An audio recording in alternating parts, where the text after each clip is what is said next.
गियाफ्रा नांगोल भांगायाव गाबोनो समफोर बै गेन्दावला लाना फैगोन गान्दावला होनो ना मा होनो बिरबोसिगोनलै नायनो थांग्रा थांनोसैलाय थांगोन दा माने बावहायबो हाजार हाजार मानसि जागोन होननानै एसे सिगाङाव जोंना एमसिएलए बिथांनो खोन्थाखादों मैयाबो नोंसोरनाव लिंदोंमोन बे आंखौ खिन्थु आं मैया मोनथाम मिटिं दङमोन फुंनिफ्रायनो माने मोनासिम बिराद गेदेर मिटिं दंमोन फैनो हायाखै आरो एबारना इलेक्सना साननै सानथामनि गेजेरावनो डिक्लारा जानोसै आरो एबार इलेक्सना जोंहा कागजावसो जागोन लेखा बिलाइयाव बेलट पेपार खोनादों नङा होमबा एबार इलेक्शन बेलट पेपारत हब एबार मेसिনত নহয় ইভিএমত নহয় আৰু ইয়াৰ কাৰণে বিপিএফক এবাৰ ঠগাব নোৱাৰে আৰু বিপিএফে চৰকাৰ গঠন কৰাটো 100% খাটাং আপোনালোকে নিশ্চিমৰ পৰা জেমছ মুছুমতাৰী ডাঙৰে মন্ত্ৰী পাই যাব बेखौ डिक्लार खाबायलै आंबो बुंबाय हाग्रामा सारा मालाबानो डिक्लार खाबाय जेम्स बसुमतारी बिथाङा बिराद खस्थ' खालामो जोंनि पार्टीनि चिरां डिस्ट्रिक्टखौ हमथाना दोनग्रा मानसिफ्रा बिसोरनो दा बिसोरनि थाखायनो दिनै बिपिएफआ थांनानै दङ आरो बेनिखायनो बिखौ मन्त्रि होगोना माने मालाबानो डिक्लार जाखाबाय कोनो खोथा गैया इलेक्शना एबार लेखा बिलाइयाव जागोन नालाय जोंखौ रावबो थगायनो हाया थांनाय एमपिआव नांगोलाव थुयोबा बिबार ओंखारदों बहायबा माने आखाइ ओंखारदों एबाराव बेबायदि कोनो उल्टा फाल्टा गैया डाइरेक्ट नोंथांमोनाथ' निसिमायाव बिराद बुरजा भट मोननानै देरहाखासिगोन आरो बिपिएफआ कोनो सिन्था गैखाला खिन्थु मादैया गेलेनो नागिरदोंनो मादैया बुजिबाय मादैया गेलेगोनलै आङो खैला मैलाव फैबा मादैनि खोथाखौ गोसोखांबाय थायो आरो दाख्लै बावै सोरबा सेंग्राफ्रा फेसबुकाव एदावबाय मादैया जोंसो बिराद रायबायब्रा जोंथ' एदावाना नङा होमबा बे मादैया दाखालि बावै बिराद रागा जोंदों आरो निउसावबो ओंखारना रायलायदों मालाय खानाय बोदों दा खावलायाव पाउडार फुनदों बेखौ माने एदावलाबायनांगौब्रा एदावग्रा मानसि थायोना उनना खोनादोंना खोनादों बै गाहायाव जिरायनायखौ होनदां खोनाहैदोंना खोनाहैदों थिगैनो दङ माने मादैया इलेक्शन गेलेनो नागिरदों किन्तु मादैया इलेक्शन गेलेनानै बावहाय जेबो खामानि जानाय नङा बावहाय बिपिएफखौ रावबो फेजेननो हाला मालाबा निर्मला गेलेहां जादों मालाबा मादैयाबो गेलेनो बिदों किन्तु दिनै नैबे निसिमा समष्टियाव बिपिएफ हान्जाखौ नांगोलखौ फेजेनग्रा बेबायदि कोनो राजनीति पार्टी गैखाला आरो नांगोला देरहाखानायसै कोनो सिन्था गैया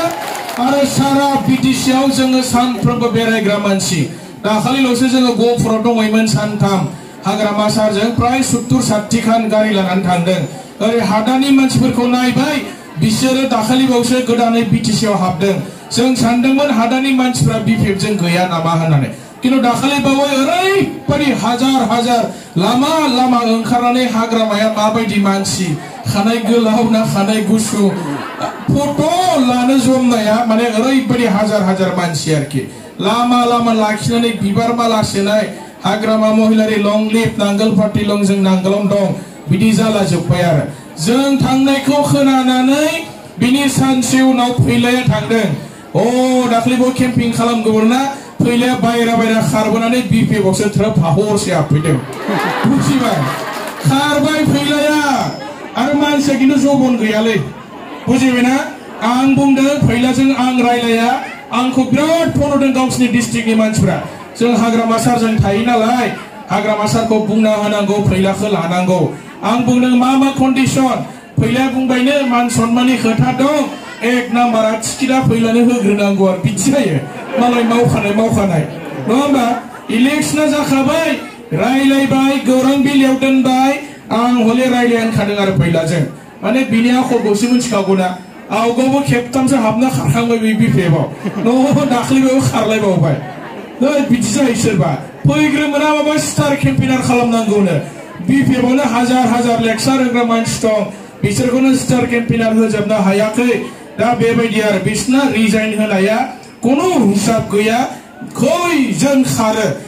माने सानसेल' खारो आरो नखानायै हाबफैनो इउपिपिएलआव बेबायदि हिसाब गैया जोंनो बेबायदि मानसिफोरखौ नाङा जों गोजायनो थिगखा आरो बिपिएफआ हारसिंनो मजबुतखा हाग्रामा सारखौनो बयबो मोजां मोनखायो जत हाग्रामा सार আছে তাতে আমার রাইজ আছে हाग्रामा सारक रायजे ভাল पाय और हाग्रामा सारे নহলে আমার বিটিসি খন চলাব পারা কোনো লিডার আমার বিটিসি বর্তমান লগে জন্ম হওয়া নাই हाग्रामा सार नङाबा जाखानाय नंखाया नङा होमबा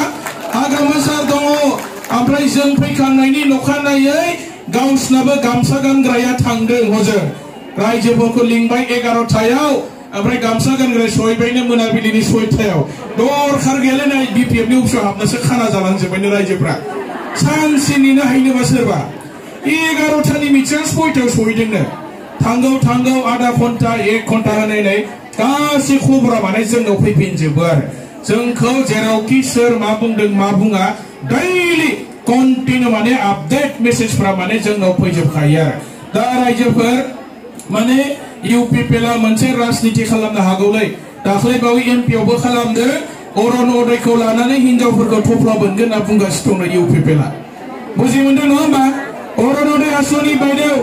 অরণ উদয় আঁচনি মই আজি আপোনালোকক কৈছো অরণ উদয় আঁচনি এতিয়া আৰম্ভ নহয় অক্টোবৰ মাহৰ পিছত হ'ব অরণ উদয় দানো जाया दे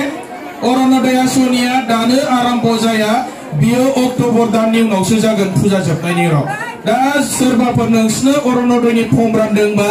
बेखौ मिथाइ जुना जानानै फिउ गार बेजों अरণ उदय आँचनि मोननाय नङा बुजि मोनदों नङा होमबा आरो आं बुंनाय खोथाया नंगौना नङा बेखौ जुदि नोंसोरनो प्रमाण नांगौबा अरन उदय सिलेक्शननि चेयारमेना जाबाय डिसि আপনার লগে ডিসি অফিসত যাই ফেলে খুদিব পারিব যে অরণ উদয় ইতিয়া আরম্ভ হব নেকি অরণ উদয় ইতিয়া আরম্ভ নহয় অক্টোবর মাহৰ পিছত আরম্ভ হব আর অরণ উদয় সিলেকশন বোর্ডৰ চেয়ারম্যান হল আপনার লগৰ চিৰাং জিলাৰ ডিসি কাজলগাঁৱত থাকে ই ডিসি আপনার লগে অফিসত যাই খুদিলে হল কোনবা এডিসি বা ম্যাজিস্ট্রেট সকল অরণ উদয় ইতিয়া আরম্ভ নহয় আর এইবারাও অরণ উদয়खौ सासे मानसिया मास मोनसेयावहाय 1250 টাকা मोनगोन आरो एबाराव बारायबाय फैसा एबार 1250 টাকা হব কিন্তু অরণ উদয় কোনে কোনে পাব এক নম্বৰত অরণ উদয় পাবৰ কাৰণে বাইদেউজনী মানে বিধবা হব লাগিব বিধবা হনবা मोनसिना फिसाय थैजानाय हिनजाव आरो বিধবা দুই নম্বराव जायफोरा माने हौवा गारलायबाय बिबाह बिच्छेद हुआ महिला दुई নম্বराव बिसोरो अरণ उदय मोनगोन तीन নম্বराव हाबा जानो रोङै सिख्ला आरो बैसो बारबाय हाबा जानो रोङाखै बुरैबाय 45 बोसोर बारबाय जार बयस 45 बोसोर पार হৈ গল বিয়া বাৰু পাতা নাই তেলিকা বাইদেউ বিলাকে অরণ উদয় আঁচনি পাব 5 নম্বৰত যি বিলাক মানে বিকলাঙ্গ সকল আছে শাৰীৰিক ভাৱে অক্ষম বিকলাঙ্গ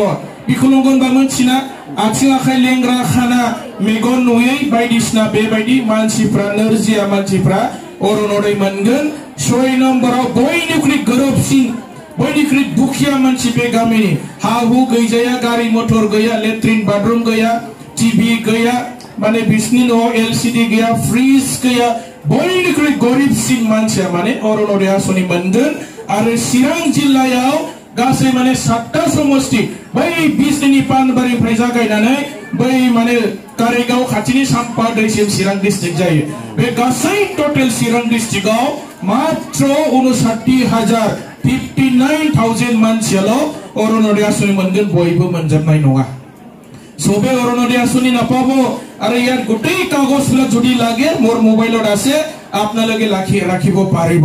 কোনে কোনে পাবা গোটেই নিয়ম নীতিবিলাক ইয়াতে আছে কিন্তু এতিয়া মানে এলপি মাস্টাৰ বিলাকৰ সার্ভে কৰিবৰ কাৰণে গৈছে গাঁৱে গাঁৱে এলপি মাস্টাৰ বিলাক গৈছে এলপি মাস্টাৰफ्रा हाबाखै बादालाय बिसोरो दानो अरণ उदय होनो हाया बिसोरखौ आसाम सरकारा फाथाय हरदों जे आमुक आमुक गामियाव खयजन माने हौवा थैजानाय हिनजाव दं आमुक गामियाव खयजन बिकलांग दङ आमुक गामियाव हाबा जारोङिया साब्रैसो दङ